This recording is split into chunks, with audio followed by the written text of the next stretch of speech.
It's actually a fruitless exercise to say which is and which is not a queer text, because any text, because it is open to multiple interpretations, is a queer text. Films like recently released Shubh Mangal Zyada Savdhan that sort of portray themselves as the first Hindi movie that has presented a gay relationship on screen. Film reviewers also saying, oh my God, now we've arrived in the Hollywood league of, Brokeback Mountain. Now we're presenting gay desire openly. The idea of you have to show two men on screen hugging each other, kissing each other, whatever it is that they do. How is that queer? It's merely sort of showing us sort of what we expect love to look like. I mean, isn't it more queer to actually think about love in unexpected ways?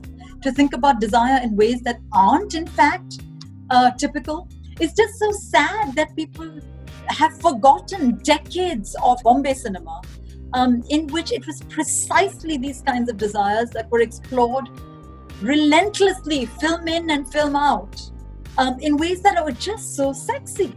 Gayatri Gopinath, the film scholar, was talking about her book cover of her first book, which has this luscious image of Rekha.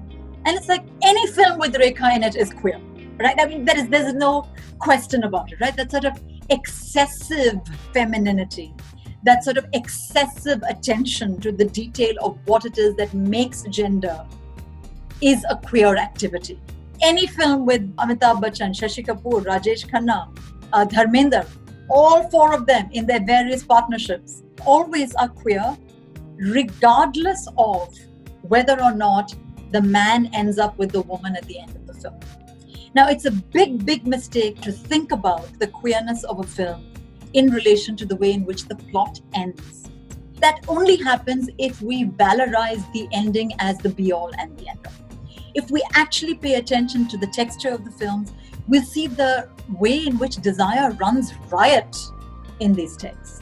And I think it would be a great shame for us to ignore that riot of colors.